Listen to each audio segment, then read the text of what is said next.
Like a River Glorious. Un himno precioso que alaba y glorifica al Señor.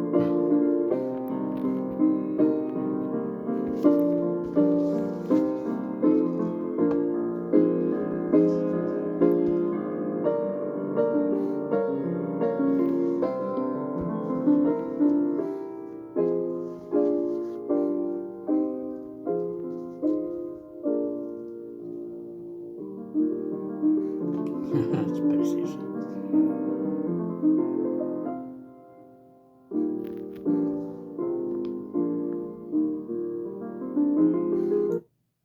Bien, vamos a comenzar. Vamos a hablar de las fronteras del camino. Y quiero recordar que hay dos pasajes que me gustaría compartir con vosotros para expresar su similitud. Y ambos de estos pasajes se cumplen en el Nuevo Testamento con la llegada del Señor Jesucristo, del Mesías. Pero en el Nuevo Testamento, vamos a empezar por ahí, el Señor Jesús, al comienzo de su ministerio, en el capítulo 4 de Lucas, versículos 17 al 20, voy a leer ahí, dice lo siguiente: y se le dio el libro del profeta Isaías, y habiendo abierto el libro, halló el lugar donde estaba escrito: el Espíritu del Señor está sobre mí, por cuanto me ha ungido para dar buenas nuevas a los pobres, me ha enviado a sanar a los quebrantados de corazón y vista a los ciegos, y a poner en libertad a los oprimidos, a predicar el año agradable del Señor. Y enrollando el libro, lo dio al ministro y se sentó, y a los ojos de todos en la sinagoga, y los ojos de todos en la sinagoga estaban fijos en él. Y comenzó a decirles: hoy se ha cumplido esta escritura delante de vosotros. Bien, esta escritura es nada menos que Isaías, capítulo 61, que os voy a leer a continuación. Os voy a leer también en Isaías 35, porque es muy importante.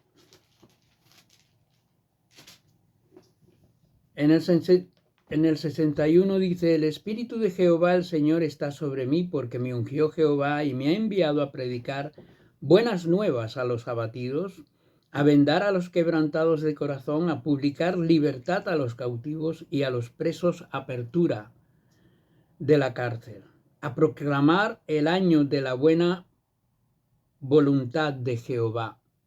Pero sigue y dice: y el día de venganza del Dios nuestro, a consolar a todos los enlutados. O sea, el Señor Jesucristo en Lucas para el mensaje precisamente en el año agradable. En el año agradable. Y en el capítulo 35 de Isaías, del 3 al 6, nos dice: fortaleced las manos cansadas, afirmad las rodillas endebles, decid a los de corazón apocados: esforzaos, no temáis, he aquí vuestro Dios viene con retribución, con pago, Dios vendrá y os salvará. Entonces los ojos de los ciegos serán abiertos y los oídos de los sordos se abrirán. Entonces el cojo saltará como un ciervo y cantará la lengua del mudo, porque aguas serán cavadas en el desierto y torrentes en la soledad. Y sigue, evidentemente, hasta decirnos que nos colocará en el camino de la santidad. Eso ocurre con la venida del Espíritu Santo a nosotros, aquí a la tierra.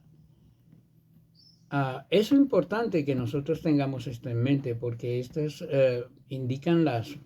nos va a indicar las fronteras de la santidad, las fronteras del camino. Ciertamente las curaciones, los milagros que el Señor hizo fueron físicos, pero el cumplimiento de la profecía se extiende más allá de lo físico, va a lo espiritual. De hecho, cualquier tipo de enfermedad puede quitarnos la vida.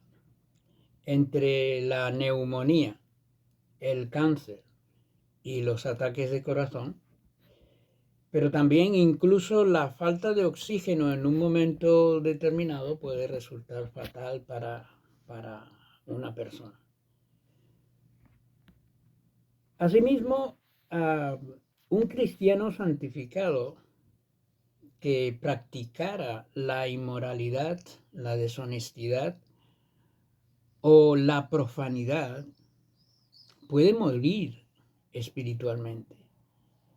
Y el mero hecho de dejar de orar resulta fatal, puede resultar enormemente peligroso para la vida espiritual.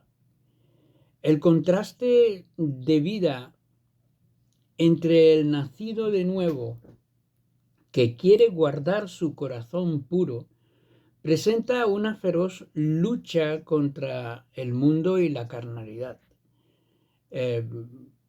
Cuando nosotros reconocemos al Señor Jesucristo como nuestro Señor y Salvador, vemos que hay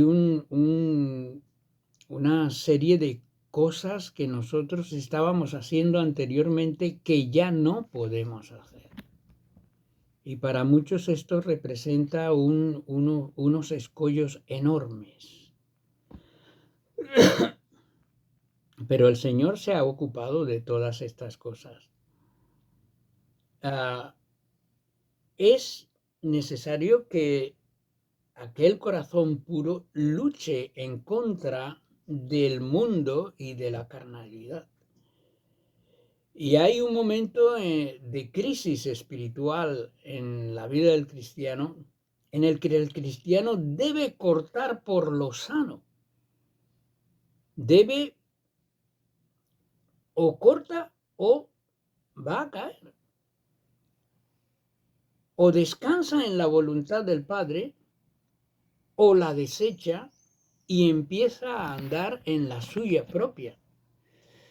Es allí donde van a cesar la oración, la meditación de la palabra y el poder de Dios en tu vida. Es allí donde el cristiano cae en el pozo de la desesperación. Y solo la confesión del pecado puede restaurar la comunión, pero solo la amputación del pecado le permitirá seguir en el camino de la santidad, porque no se puede andar en el camino de la santidad si vives en pecado. Fíjate que nos dice Pablo que el pecado ya no tiene poder sobre nosotros, pero hay cristianos que supuestamente son débiles y se dejan dominar por la carne y caen en pecado. Hay un problema enorme allí porque no hay forma de estar en el camino de la santidad si vives en pecado. Y cuidado, porque si eso es tu vivencia, a lo mejor es que no has confiado verdaderamente en el Señor Jesucristo como tu Señor y Salvador y no has entendido que debes morir al pecado. Es muy importante que sepáis que el Señor nos da vida espiritual, una vida que no teníamos antes, pero que Él quiere que la vivamos aquí en la tierra como peregrinos en el mundo. Es muy importante que sepáis que el poder está en Cristo, no en nosotros. Es Él es quien nos abre los ojos, los oídos, cura y arregla nuestro cuerpo, nuestros andares, nos libera de la prisión del pecado y nos da una vida plena, llena de su gracia y su bondad. El Señor os bendiga y os fortalezca, y sepáis que sin santidad no veremos a Dios. No lo veremos. Muchos están confundidos y muchos creerán que creen en Cristo, pero haciendo su propia voluntad, seguro que no. Si tú no has terminado de creer en Cristo, yo te invito hoy a que le aceptes y le recibas en tu corazón como tu Señor y Salvador. Él dio su vida en la cruz del Calvario por nosotros y no hay nada ni nadie que nos pueda arrebatar de la mano del Padre. Que el Señor os bendiga. Orad por aquellos que están enfermos y sobre todo por la paz de Jerusalén.